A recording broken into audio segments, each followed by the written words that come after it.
Welcome back to the PetroNerds podcast. We're changing this up a little bit. We didn't actually start. I'm going to let you talk. We didn't start the first one by saying that we were doing a two-part episode. We decided to do a two-part episode. So this is episode 14. It is still April 29th. And why did we decide to do a two-part episode? Because I talked for a long time and talked for an hour. Well, at least we're self-aware. So it is episode 14. We have two topics today. It is April 29th, 2021. Still, same suit. We didn't get to the BP earnings call, and we did not get to the MBS interview. And so we're going to touch base on those two topics, which ought to take us only about an hour. Yes. So let's see. All right. So we'll intertwine this well. The Mohammed bin Salman thing actually intertwines well with the things we talked about in the last episode on oil prices and everything. So I'm excited to get into that. So if you're at the gym working out, just keep that workout going longer for continuity purposes.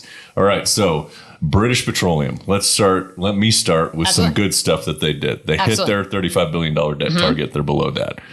They are buying back stock, and they have a stable dividend that they're paying out. And, that's a decent framework for an E&P company at its core. Yes. So that they're paying down debt. I think that there were a lot of positive themes.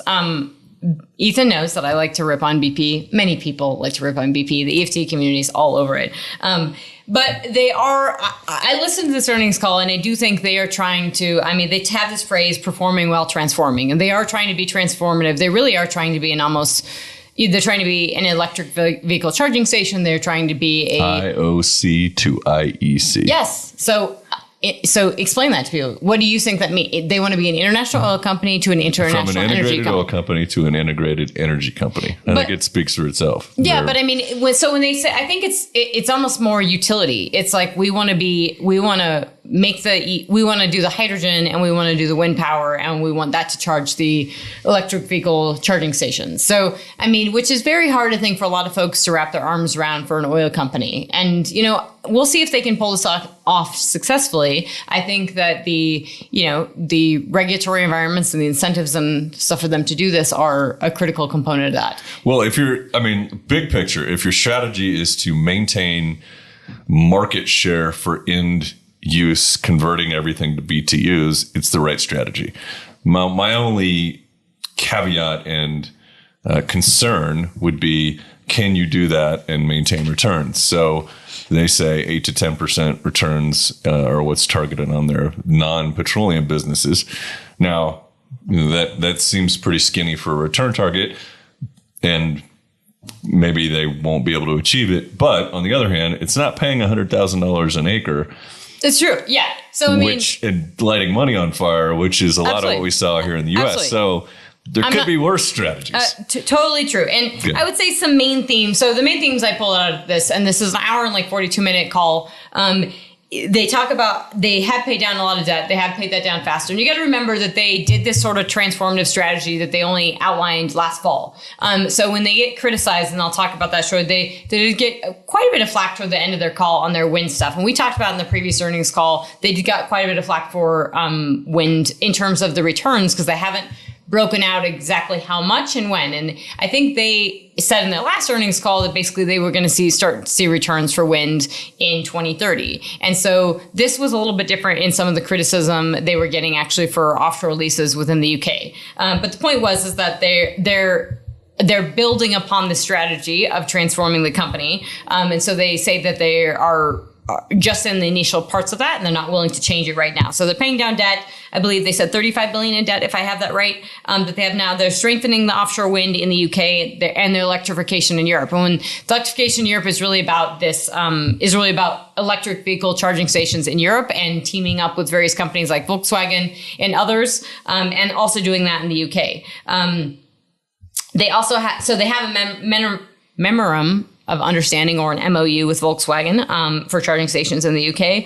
And they also talked about the refining side. And so refining margins were better, not nearly, they didn't expect them to be pre-COVID levels anytime soon, but they were significantly better than they had been. So they did give a lot of props, obviously, to oil prices being higher and everything, just the outlook looking better. So I think that's helped them significantly. They are still an oil company. I'm not being lip service. They still do produce oil, and that still is giving them a bulk of their revenue. So they're using that to transition. They also talk about the higher cost of the renewable fuel credits in the U.S. So refining margins getting better. Obviously, oil prices are going to be a part of that's obviously on the back of just U.S. oil demand is improving significantly. So jet fuel demand in the U.S. is going up for domestic jet fuel consumption, and diesel demand is going up, and gasoline demand is going up. We are not yet at pre-COVID levels for gasoline demand, but we are getting very close to those levels. And product demand is around 20 million barrels a day.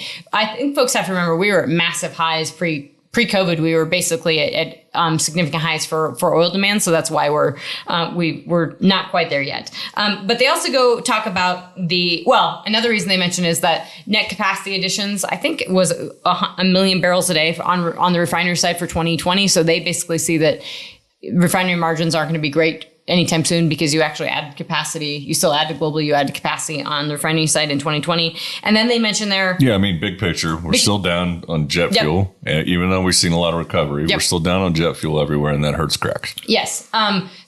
But they talk about their quote, in quote, resilient and focused hydrocarbons. So we've mentioned that they talked about their resilient hydrocarbons before. They really, on this an hour and 42 minute call, they barely talk about oil. And so with regards to those resilient and focused hydrocarbons, and I say they barely talk about oil in terms of the actual projects and getting into the weeds on anything. And they actually didn't get into the weeds on much. But they mentioned two of them, which were the Raven project in Egypt, which is a 900,000 barrel of oil equivalent per day. That's the expectations for that. And then their one in India, which is 40,000 barrel per day, barrel of oil equivalent expectation. So that's on the oil side. Resilient and focused hydrocarbons. They plan to sell, would you say, 10 billion? 10 billion in asset sales. 10 billion asset sales. So we're still going to continue that. They did mention that the money that they're getting from Hillcorp, it's over time, the way it's structured, their Alaskan thing. I thought they were going to get a question on that article or something on the FLAC for the emissions thing, but they did not. Nothing came up on that side from them selling off assets and their emissions standpoint. They didn't really actually talk about emissions that much at all. They did talk about this gigawatt thing. So this being an IEC or an international energy company, I think it's like a utility company. I mean, they have these goals to hit gigawatt targets within their company. And so they're adding that. And this is where it kind of gets into the messiness of how they go about this and the costs and then the returns. Because whilst you can argue, obviously, shale companies burnt through a lot of money and we screwed people over and asset prices went through the roof and never delivered, etc. Solar has did that in the past too, if I recall, under the Obama administration. I believe there was a lot of scandal and corruption in solar. That's kind of why it got a little messy. So it didn't give a lot of returns either. I think there is at least some, you can hear it within this call. I mean, they mentioned wind 28 times, but the questions that they had on wind in their previous earnings call were directly to the returns of when will we see returns. So the only credit I would say on the oil side is at least, yes, they burned through all this money, but they could model this stuff out a little easier in terms of they knew you paid for X, you're going to produce Y, and here it is. The BP has not yet given them that color on how much they paid for the wind and what it's going to produce and exactly what the returns are and when the returns are. And I think that's, if I was an investor, I'd be asking the same questions too. Not that I'm anti-wind, I'm just saying that. In contrast to Chevron, which is very clear about its return thresholds and what they're willing to do. Yes, and I'm even sure that Chevron hasn't broken down. If you say, okay, well, you're investing in that dairy farm for CO2, are you actually making money on that? Maybe not. The difference is they're not transforming the entire company to an integrated energy company. Right. They're still an oil company. So, and I think that's fair where some of these questions come from, and it's different. So remember in their last, if you listen to previous podcasts, in their last earnings call, they did talk about that it would take a while to obviously get returns. It wasn't quite like solar where they would see it as soon. And they said in 2030, they would start seeing these returns when they were getting pressed on the wind side. This one was with regards to the wind questions toward the end were actually with regards to the lease sale. So I had not followed it closely, but clearly there is some questioning and controversy over how much they paid for this acreage. And they just basically they said they didn't want to get into it in the back and forth, but they thought it was a really good deal. So they're asked basically, just on the back of UK wind, blah, blah, blah, they say, but there's a lot of renewable companies out there saying, yes, you overpaid. And actually, I think this is them So Bernard Looney responds to this. This is Oswald Clinton says this. Basically, a lot of folks saying you overpaid. And he's saying, I'm really asking, why can't you put some of these comments to rest and say what you think the internal rate of return is on such a project? It's not the trading business. Why do you have to be so secretive? The reason he said not the trading business was because they had a lot of questions on the trading business. Because they don't disclose their trading economics, which is understandable. Absolutely understandable. So that's why he comments on this. So Bernard Looney gets into this and he talks about the 10% decrease, blah, blah, talking about fuels and everything. And then he says, look, on the offshore wind, quote, it's easy to get dragged into he said, she said, and I'm probably not going to do that other than to say, look, we were successful. We were the winning bidder. We weren't alone. We have a partner who's very experienced in this space, ENBW. Don't know who that is. So we didn't do it on our own. I'm still quoting here. We should also point out that we were prepared to bid on leases in the North Sea, same team, same partnership, same methodology, obviously different environment, and we would not have won those leases on the other side of the British Isles in the North Sea. So that would give you a sense that we were grounded in reality, so to speak. As I said, lots of people coming in and wanting to buy. We can publish a return to a decimal point, but it's not going to be right because I think it's simply going to, I hope, and I believe actually get better and Oz get better over time. And it sort of gives you a level of accuracy that isn't consistent with the range of opportunities that we have to create additional returns in that business. So he basically goes on to explain. Well, that's tortured. Quote, what? That's tortured. That Me? Response. No, not you. Him. I was going to say, yeah. He when I listened to it, I was like, when I listened to it twice and I was like, is he really he's ducking it because he goes on to keep kind of, no offense, he's bullshitting it and he's going around it and he's not saying what he's saying. So he basically says, we were grounded in reality because, hey, we didn't overpay for this one. He doesn't say we didn't overpay for this. And his excuse for not giving the decimal, because they're asking him, what did you pay for it and what's the returns? And his excuse is that it's going to be worth more money. He's sure that it's going to be worth more money than what they paid. And that given they just did this whole revamping strategy in last fall, that they're just not ready to give these numbers. So implied in his response is that it's an NAV type play and not a cash flow type play. Well, yeah. And it's right? Is that this is what kind of where we can get back to shale. Somebody's going to pay more for it later, or that the technology will be better later and we'll get more cash out of it or something. And so there are more questions in this. And this is where I'm kind of fascinated by this because there's more questions where people are talking about the acreage or like, would you spin some off? Would you sell some off? And it's like, oh, well, we have opportunities to do that. Then we're talking like, this is like acreage, like shale, and the concerns I have with the wind side is that this is like... And let's be clear, there are a lot of people who were in early on shale that flipped acreage and made a boatload of money. Absolutely. And that's fine. There's nothing wrong with that. Right. There are a lot of people that were in early on offshore wind and have flipped acreage and made a lot of money too. Mm-hmm. And BP and Equinor came in and bought some of this offshore acreage here in the U.S. Look, every time you wait, the multiples get higher. And obviously with when the day Biden's elected and everything starts going bananas again because everyone knew he was going to have all these subsidies. And then these executive orders, which explicitly talk about offshore wind and promoting offshore wind, I mean, he has single-handedly, at least in the U.S., helped bid up acreage prices. So that is directly underpinned. I mean, different than shale. Shale was hype and shale was people going in. It was not underpinned by someone saying, unleash the taps necessarily. Didn't quite have the same government. This is the government saying we want to increase offshore wind. So it's a little bit different and they're both speculative and everything, but they are underpinned by government incentives and subsidies and obviously in offshore renewable energy credits and everything in the offshore. Well, you're always putting me in the position of having to be the devil's advocate because we agree on stuff. But I will point out that whatever you think about ethanol, it's been a good business for a lot of people for a long time, because it is a fully government mandated business and it's not going anywhere because Iowa, the presidential candidates must go through Iowa. And so that their corn policy dictates U.S. policy overall.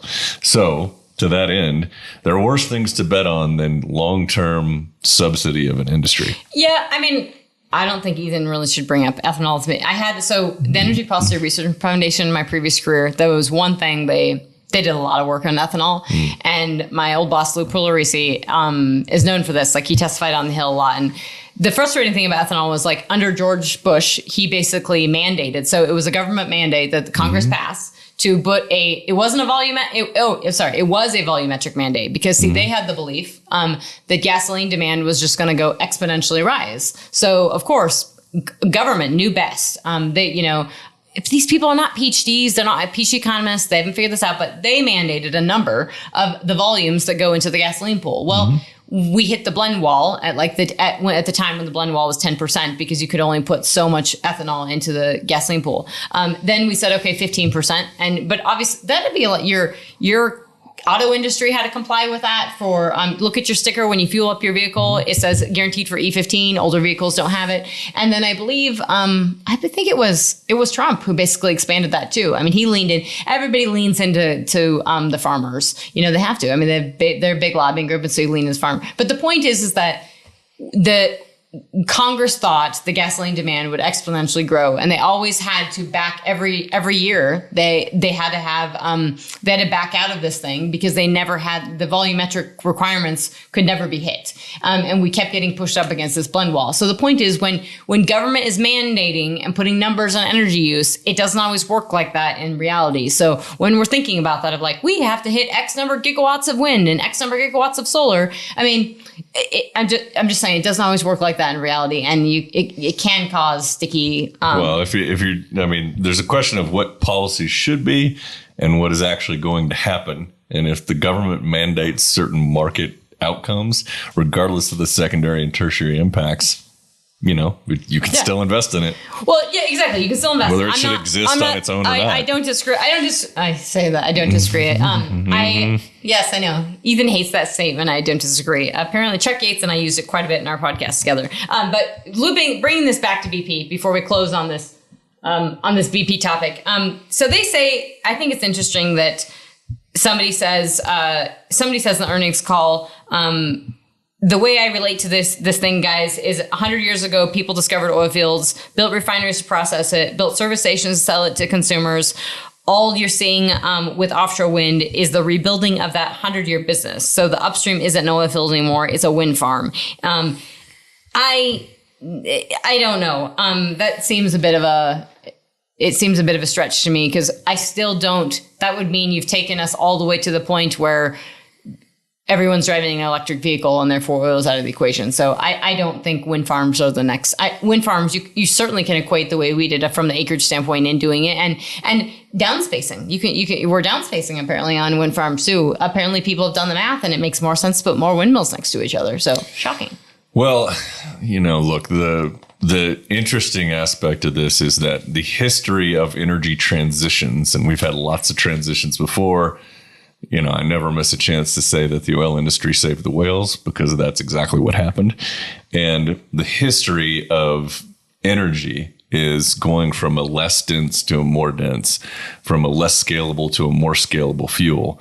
And that naturally leads us to nuclear power, not backwards on the density scale towards diffuse sources. So it's going to be a very interesting next couple decades to see how these ideologies conflict with physics and reality. Well, and the physics side I think is important because I have not studied it intimately from the UK perspective, but I assume they're going to continue to have nuclear capacity and stuff to handle this oncoming onshore wind. Because offshore wind, because there's a lot of power in offshore wind. It's massive, and you have to have a onshore either nuclear or natural gas facility or something that can handle that intermittency, right? And handle that intensity. You can't just cable this stuff in. It's not always going to blow. I mean, you have to manage the inputs and outputs for all this stuff. So I believe, from my understanding and talking to offshore wind guys in the US, is that large combined cycle natural gas facilities are well suited for this, or obviously the nuclear facility that's going out. So I think it's important for offshore wind and onshore wind folks to realize that if you're in the Northeast and you're needing gas, and you will need gas, and most people in the wind business are not anti-oil. They're not anti-natural gas. They're not. Well, some of them are. Some of them maybe, but it's not I think it's been very. Stereotype them. I think it's been very politicized. It's more politicized. I think more people in political camps as opposed to people in business. Anyways, I think I'm not anti wind or solar, but I think that if you're in the wind or solar business and you have to realize that 10 years from now, and even 5 years from now, and 2 years from now, the ability for your product to actually work in this grid scheme, it has to have a reliable backup. And I do think that this administration, especially for the Northeast, the Marcellus, only having 2 BCF a day of pipeline capacity of gas out of the Marcellus, it's really important to start thinking about the potential supply risks for natural gas to the Northeast for power generation, and that maybe your offshore wind project, it's a reality that it's going to need a natural gas or some big power plant, and it's probably going to need natural gas. And there are some risks to actually getting that natural gas now, or could be. Or you just pay 4 times more for your power and you have utility scale batteries that last for 72 hours. I mean, that's the outcome, is that either you've got to pay through the nose to tack on expensive batteries, but we don't have massive large scale utility scale batteries in place right now, do we? We have them in our minds. Yeah, so they're not. They have not yet. I mean, I'm just saying, that's the outcome, is you're going to have to spend a lot of money on imported lithium batteries, right? So, and I think there's no free lunch. There's no free lunch. There's no free lunch, and I think I'm not saying the battery can't get there. I just think that a lot of people on the tech side, and I've talked with Colin and Jake about this too, and folks in Houston, is a lot of people on the battery tech side, and I've been at auto conferences, and this was a few years ago, but they would contend that the battery technology was not yet there for large scale utility use. So I'm not saying it can't get there. I'm just saying that if you're planning on stuff tomorrow, it needs to be there. So it's probably going to be natural gas. And I do think there are actually headwinds if you're not willing to give an olive branch to the oil and gas community and say, we may need you in this process of going green. I think things could get messy, especially if you're getting rid of pipelines and whatnot. So with that, we can probably wrap it up on ripping on move from. There's British. more. They kept going on. They did keep going on the wind side. BP for an hour, but we don't want to do that. So let's move from British Petroleum to Mohammed bin Salman. Yes, my favorite topic. I'm super excited about this. Okay, MBS, the leader of Saudi Arabia. Yes. Monarch. Yes. So Mohammed bin Salman, Crown Prince. He does this every now and then. So this is a full-on interview.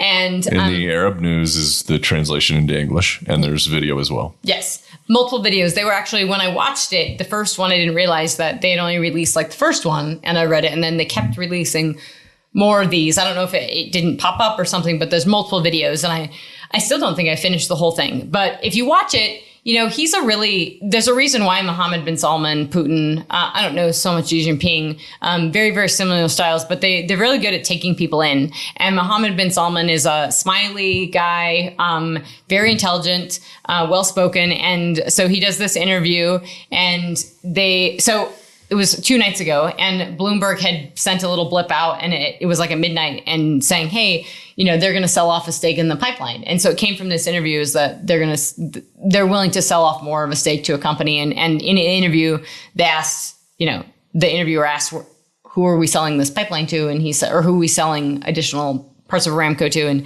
he says, I can't disclose that, blah, blah, blah. And it's probably a Chinese company, or we're assuming it's a Chinese company. Mm-hmm. But the point is, this is a really long interview. They talk about everything. They talk about everything under the sun, from housing in Riyadh, housing overall in the country, really how far he's come in the 2030 vision, because he's 5 years into the 2030 vision. And I have to say, we reference these books, but if you've read the book Mohammed bin Salman, MBS, or Blood and Oil, you have a very different, and you've done a decent amount of research on this guy, you have a very different perspective of this. You would have a very different perspective of this interview than I think most people just listening. My thought was, did he order an assassination before or after giving the interview?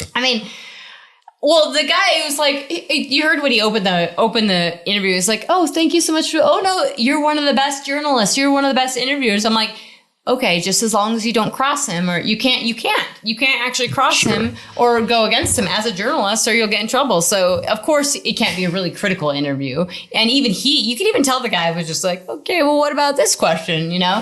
And I'm sure there's probably some obviously editing and everything that went into that. It was a lengthy interview. Mohammed bin Salman is known for talking at length. He can go on for literally he's known for holding meetings in like 2 a.m. and he can go on for hours talking.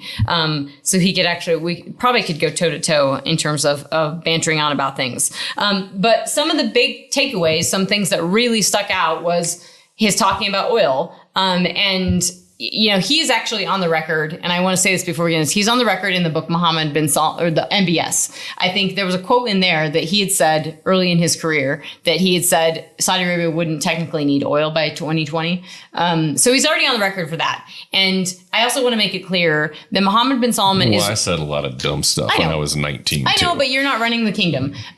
This is true. So he's running Saudi Arabia, and effectively he is. So you have the king's picture on the wall when doing this interview, but Mohammed bin Salman is effectively in control. So if you listen to this interview, you should take into account that the massive and intense reforms that took place in the past 5 years under Mohammed bin Salman. So he some of which are very admirable. Women can drive. Yes. They're admirable. I mean, he has jailed the women who drove to make that happen, to protest that, but, he allowed them to drive. There may be inconsistencies. There are inconsistencies because he wants to show very clearly that he is the one in power, and then if you cross him, you'll get in trouble. So that's basically his point, is that he gets to decide what happens. You don't. So, you basically, that it's very clear that's how he structured it. But the point of these reforms and how he explains the 2030 vision is that, one, they gloss over a lot of stuff. So he throws out numbers willy-nilly a little bit, and then talks about where unemployment's at, where they want to get to it, how he wants to increase the jobs. And the interviewer can't ask super hard questions of how are you going to make those better jobs?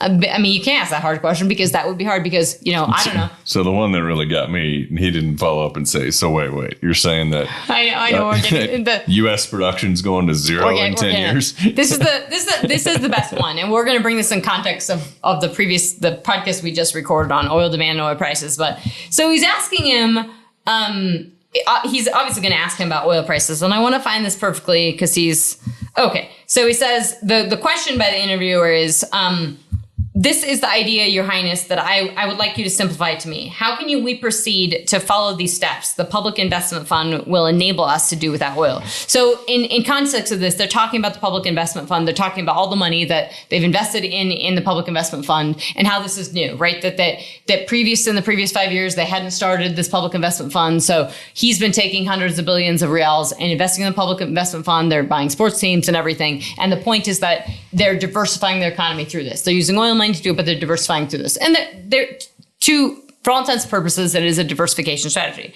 But his answer, this is the Crown Prince's answer, is this is a wrong perception of, I think I'm getting this right. This is a wrongful perception that the Kingdom of Saudi Arabia would like to dispose of oil. Not at all. We want to exploit everything, whether the oil sector or other sectors. If we're talking, for example, about the oil sector, if you look at them at most of their analysis, their expectation collectively is that demand for oil will increase up to 2030. The majority expect that demand will grow, and others expect that by 2030, the demand for oil will start decreasing gradually till 2070.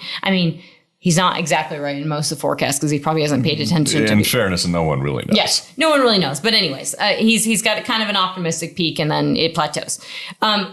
Continued quote, if you look at that from the other way, we're now talking about demand for oil. If we're talking about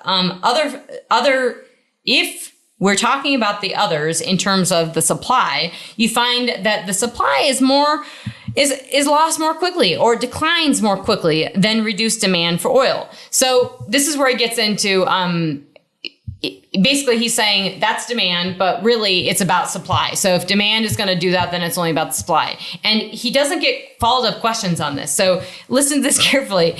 The U.S., for example, will not be an oil producing country in 10 years. Today, it produces like 10 million barrels. After 10 years, it will barely produce 2 million barrels. In China, they're producing 4 million barrels. In 2030, it will reach 0 barrels or very insignificant. Russia, I can't believe he threw in Russia. I thought he was going to stop here. I thought there's not a first chance in hell he's going to say Russia, but no, he does. I'm like Googling, did Novak say something after this? Like, how could this not stir shit in Russia? Russia, quote, is producing 11 million barrels. After 19 or 20 years, it will only produce 1 million barrels or less barrels. So the supply is declining much quicker than the decline of demand for oil, and the demand will increase as expected, but the supply will be reduced gradually after 5 years. So he's just accelerated from 10. Quote, again, in Saudi later on the future, it will increase its production to cover the need for oil. So this is quite a promising part. Of course it's promising. That's amazing if all your competitors stop producing. But we should not rely on it. The other thing that's related to the oil sector, we go to the downstream profitability increases. So I'll get back to this downstream piece, but just this is pretty remarkable is that, one, this wasn't all over everywhere. This should have been kind of all over everywhere that he's saying this, but he's known for saying some stuff that's a little bit wonky. But the guys on Twitter were funny because this would be, I think you tweeted, and it was like, what, we're declining 1 million barrels per day per year? Like, I guess if we found fusion, that could happen. Well, it doesn't. There's no context to it. So when he says 10 years, and then he says 5 years. I almost wonder if the translation is wrong or something. Maybe he's talking about decline rates. But anyway, when I saw that, I was like, this is bonkers. I don't think the trend, because I actually watched it and looked at the translation, and then I read it again. I don't think that it could be too off because he started it with talking about supply and demand, and then saying they're going to be able to meet the supply. So it's something to, I think people need to understand in context that Saudi Arabia is not going to stop producing crude oil. Well, Russia will never stop producing crude oil because I don't know if they will say this, but global warming, if it is indeed full on caused by CO2 and they full on believe that, then that is a net positive for Russia. In terms of the Arctic melting? Yeah. They want Arctic passage and they want, it's cold. They've already started. So I don't know if many people, but Russia's already started with some of the Arctic melting. They already have now they can take LNG and they're investing us and they're going to continue. I don't think it's so they'll produce every barrel they can. Yeah. So they're using the Arctic melting to be able to send LNG directly from the Arctic down into Asia, which makes perfect sense for them. And it gives them, as the Arctic melts, it gives them more full year transportation. It changes the sea lanes of communication and gives so. But not just that. Just the whole continent. They have a lot of very cold territory. So this whole thing of him saying this, for Mohammed bin Salman to say this, I think it's a little tricky because he does control. He full on was the reason why we had the oil price war. So Russia obviously contributed and they got into the spat, but it was Mohammed bin Salman who had he is a very proud young man, and he was pushed against the wall. And so he fought back and decided, and nobody had an idea of how bad the collapse in oil prices or the collapse in demand was going to be. And so they got into this production war and obviously tanked prices, and then he's clawing his way out of it. So what's interesting is they certainly didn't talk about that of he kept saying we're recovering from COVID and everything. And I thought, well, you're the reason that you had 18 WTI in April and 18 air blight in April and 27 air blight in May. He's the single reason for the entire globe. This guy who, was pissed that Novak wouldn't pick up his phone. Well, let's game this out a little bit. So if you think about what it did to the U.S. production and the hiccup, so it definitely put the knife in a lot of U.S. activity, which hasn't fully rebounded yet. Yep. And it's probably also shifted the ability or, structurally deterred the ability, certainly of investments on the debt side. But there's a lot of public money that's out of the oil and gas space. You see that more from just talking to hedge funds that don't have pods that were in traditional energy or have shifted to renewables, or some of the mix has changed, but a lot of long only funds are out. So I mean, maybe for the long term, it was a good market share play. Yeah, but that wasn't how. So I mean, maybe that's not the reason he did it. I know, but I'm it just saying certainly that's wasn't a zero for him. That's like assuming you worked in New York, some hot-headed trader on Wall Street makes a short-term bet, and then you're like, oh, they were really thinking about the long term. Bullshit. He was sure, but I'm saying the consequence is still yeah, real. but I mean, that's not what was happening. So he didn't, and this is where I think a lot of folks, and I at the crawfish boil and last weekend at Chuck Yates' house and with the Wildcatter guys, I mean, I think it got on Twitter. I made a lot of bets on, because people are very bullish on oil prices, and you can be bullish, but I do think the macro is this deep, deep understanding of how the Saudis think and how Russia thinks and everything is kind of missing. And that we tend to think of it from our perspective and U.S. declining. I still think that, so all that work, tanking oil prices to that low of levels and that much pain. And yes, we've recovered that, but they still have how many barrels a day did they personally cut? How much do they have? How much is all of OPEC Plus having sitting on the sidelines? And oh, by the way, how much did the US cut? We were 13 million barrels a day. And if you go according to David Ramsden-Wood and Chuck Yates, we should have never been there in the first place. It was pie in the sky. It was ridiculous. So we're actually kind of at a level we should be. We're at 11 million barrels per day. We didn't lose. It's not that much compared to what they took off. I mean, we've took off less than the Saudis, and we're climbing back. So really, what did they actually gain from a U.S. perspective? They've gained in terms of we're not going to grow like crazy, but they personally didn't do this. I just don't think that's the strategy behind this. Was that this was a Russian-Saudi fight. Certainly, U.S. shale has brought them together. I do think they think about U.S. shale differently now.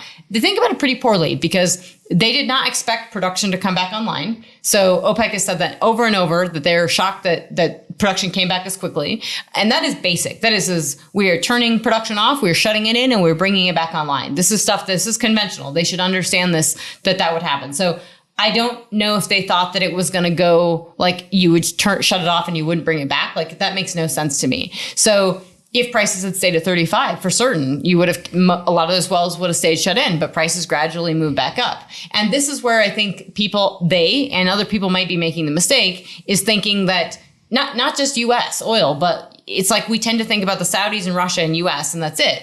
But you don't think other oil around the entire world wants to grow? People want to eke out a few more barrels at 64 WTI, 67 Brent. Oh, and if we get to the higher levels of 70 and 80, of course it is. People are going to increase production. Well, if you're saying that price incentivizes new supply, I agree with you. Yes. So exactly. So I don't know if that's where his statement is really wonky on like, I mean, maybe he's taking it partly. I think they probably are taking the 2 million barrel a day decline in the U.S. The U.S. administration are, obviously not being favorable to oil and gas. That's very clear. I think that they've certainly interpreted that the Biden administration doesn't want to increase oil and gas production. Certainly isn't going to on federal land. So I think they're probably taking that as a, and you have folks in DC who are basically saying, hey, that we're going to lose 1 million barrels a day from federal land. So they could be taking it that way, but to say that we would just continue to decline like that would assume that, I think a lot of... Does he believe that? Or is it...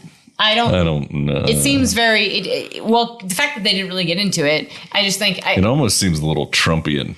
It seems just sort of... thrown out there. Throwing it out there. Exactly. There wasn't a whole lot. Not a lot of thought behind it. Not a lot of thought behind it. Exactly. And I think... I've always known that they've used a lot of consultants, but I do think those books about him really illuminate the fact that how much they leaned on, it was Boston Consulting Group and McKinsey, and how much they used them. And so even for the 2030 vision, he would throw out wonky ideas. And when I say wonky, this is where I say, really, when you listen to these interviews, you have to realize that this man in the city of Neom that he wanted to do, and still wants to do, is still working on it. You see clips of that on Bloomberg that I think they're a little bit heady in this, but anyways, Neom is still, they're progressing with the city, but he wanted a fake moon. He wanted literally a fake moon. He wanted fake dinosaurs. He wanted people to live hundreds and hundreds of years with different medical technologies. I mean, very, very sort of pie in the sky thinking. And then he would go have these consultants go work this stuff out for him and then come back with these PowerPoint presentations. So I would just think this is probably something that obviously he didn't question about in the interview. It didn't get super teased out. There were a lot of other questions that did come up in terms of, that just kind of point to, this is where I say people don't think seriously enough about the fact that he is running the oil strategy and he may not know what he's doing or that there's kind of some fiction because in contrast to Putin, who is, I mean, he's a dictator, but he's sharp. I think he so. Gets it. I think Putin plays people think he's this autistic like guy that doesn't. He's sharp as hell. I don't care if he's leaning into whatever. He plays that card as much like you think I'm stupid, and then he goes and whacks you in the face. I mean, like he's game on all the time. And he does have a similar style, and though that all three of them have a very similar leadership style. That's why I kind of question like how people could totally get the China thing wrong is because we've had templates of this before. It's not like we didn't have a Putin template to tell you like if you had a similar leadership style in China and you knew where China was going. So that's a little BS to be like, well, we just didn't know. You did. Like, we kind of actually knew what it would look like. But for Mohammed bin Salman, he is young. Like, this is the scary thing about him is that he could be in office. I mean, he's going to be ruling forever. And he changed. Could be another 50 years. Yeah. And he changed the whole organization structure. He's changed everything. He's gotten rid of his opposition. He's worked very creatively and craftily to change the whole organizational structure. And through this interview, you'll hear it where he's like, well, we used to do it this way, but we changed the structure of it. Yes, he did change the structure of everything to where he's in control of it now. But he talks about things like, we're going to increase the population of Riyadh and we're going to increase the jobs in Riyadh. If you've been to Riyadh, and he talks about how it's one of the best cities in the world, how it has less traffic, then, I mean, some things are just ridiculous. Like he compares it to London and New York and stuff and says that if it was London, New York, that have way more traffic, but they have great traffic controls. Like if you've been there, it's just not. You're not blown away. And I haven't been there since 2017, but you're just not blown away. Like it's not a super fancy city. It's fancy at the Ritz-Carlton. It's fancy at a couple of places, but you have to drive a long distance. And what you see on the road, you see lots of construction. And then you also they don't have they may now, but they didn't then. Trucks go every night to fill up water on your house. So you literally have water tanks on the top of your house that fill it up with water. Talk about inefficiency. Like there's no major water system, and he also talks the thing that they added with trees. They were talking about the environment. So he was saying how much he cared about the environment. It just gets kind of just wonky, of just like, is this what's rooted in reality and what is just somebody talking? And he talks about all the, that they've been dealing, I don't know if he uses the word climate change, but they've been dealing with massive sandstorms. And over the past 20 years, the sandstorms have increased. And so they've needed to plant more stuff to prevent this. And so he says in the past 5 years, they have reduced the sandstorms significantly because he's planted a lot of things. And because he's planted all this is making a big difference. And I just thought, I'm wondering, what does this interviewer think? Is this real? Like, you just don't even know what's real. So it's just, I thought it was a very, very interesting, Well, I think we should commend that article to everyone's attention, and it's worth reading if you're in the industry. It totally is. It's if you can sit through it, and I think it's worth watching his face and the whole dynamics of it. And he is you have to follow these. Well, let's just bring this home, which is that to believe that we're going to have consistent $80 oil, you have to also believe that won't stimulate a bunch of extra production, or that it can't come on quickly enough to meet demand, and that the OPEC spare capacity won't fly out of the taps to meet that demand. I'm not willing to make that bet. I think at $80, you get a lot of new supply. I also think you have to believe that there's some consistency. You have to understand the deep policy making within OPEC Plus, which is Saudi Arabia, which is Mohammed bin Salman. And all you have to do is watch that interview and tell me that you're 100% certain you know what's going to happen in the next year. You don't. And that's the point. And he kind of wants that. Like, he kind of owns that. Like, he has this whole kind of don't screw with me and I'll change course. And that's what he did in March of last year. It was like, I'll do this to oil prices. And obviously, I think he's learned lessons from this stuff, but it's this kind of wild card in oil prices. And it's also concerning, especially the way he explained, the way we just described, of how he explains supply and demand. Does he truly get it? Does he think that, peak oil demand is not an issue? Does he think that high oil prices are not an issue? Does he understand that, Russia obviously seems to think that high oil prices are kind of an issue. They can work with a lower price threshold. They want to keep the oil thing going for a long time. I don't know if they're quite on the same page with that. I know they're on the same page that they would love to not have to worry about shale as a big threat. And they're probably feeling pretty comfortable with that in terms of increased growth. But I don't know if they're aligned on the same page of how they really truly view the long run oil market. And that means there's a lot of question marks there. And so basically you can't have high conviction on any sort of scenario that involves a guy who may or may not understand the market, but at very minimum has proven himself to be incredibly mercurial. Yeah, and I think he's obviously a smart guy. I'm not saying he may personally understand, but I don't think you can know. So was the Unabomber. Right. I don't think you can know for certain what he's going to do. I mean, he probably was single-handedly behind the killing of Khashoggi, and clearly that was a mistake. He had Silicon Valley guys in the palm of his hand. He was pushing for investment in Saudi Arabia, and he killed all of it by going after a journalist who kind of pissed him off a little because he criticized him. That wasn't smart policymaking. So you have to just be careful that this person is controlling all this crude oil production. And you have to realize this is in context of all these other nations who need to be producing oil to recovering their balances and budgets for potentially realize this is the last hurrah. This is the last big oil price spike they're going to have. And then it might be over. And I think we can take this full circle and come back to the fact that all these countries, and I'll go on the record, I think you and I will both go on the record, all these countries are going to produce this till the day is long. I don't care if prices are 80. I don't care if they're 40. I don't care if they're 30. All these countries are going to continue to produce it because it makes sense for them. If Saudi Arabia prices go to 30, they will use it internally. And the issue that no one seems to get is the efficiency paradox, where let's say you suppress all the demand in OECD countries and you make oil $40 a barrel. Well, that just makes it an even more attractive fuel for developing economies because it's cheap and so you get the same consumption. So to act like this resource won't be monetized, and it's just where a struggle. I think that we've gone.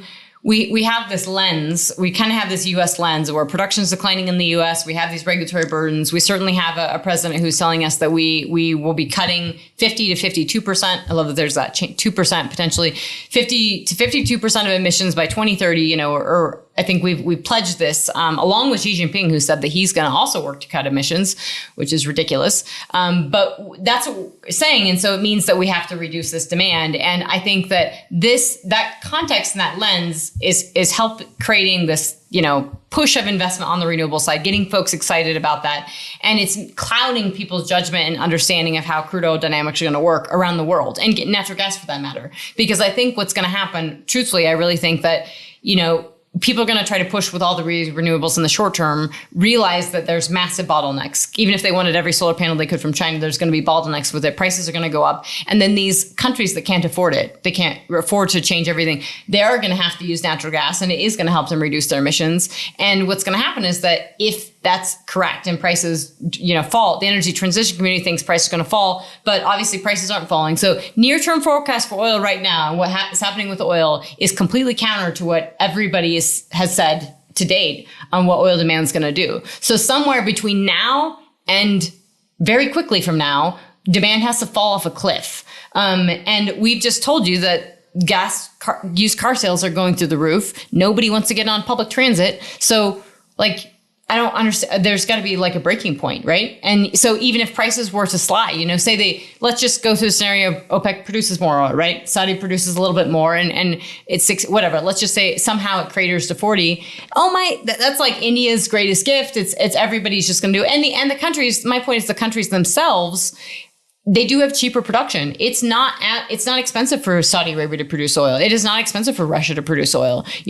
They will produce it at a cheap price and they will sell it and they will survive through this. When people talk about the energy transition and they say, hey, we have to do it, we haven't done it and it's really hard. Guess what? This is part of the energy transition. These scenarios of these countries that produce it and are going to continue to, and they're going to survive through it. It's part of it. And it means that emissions probably will not go down in those places. Point final. I think that's a good natural stopping point. We've now talked for 2 hours straight. This is the end of episode 14. If you missed episode 13, which is the first part of this podcast, go back and listen to that. And then part 2 will make a lot more sense. Anyway, we're going to wrap it up there. I am the co-host, Ethan Bellamy. Thanks for joining us, Trisha Curtis. I'm your host, Trisha Curtis, CEO of PetroNerds. And I just would like to add. She always has to have the last word. Well, I would love... we want reviews, so I would really like reviews on iTunes or whatever you it want is. good reviews. Oh, good. Yeah, but if you're gonna give 1 star, at least tell me what sucks about it.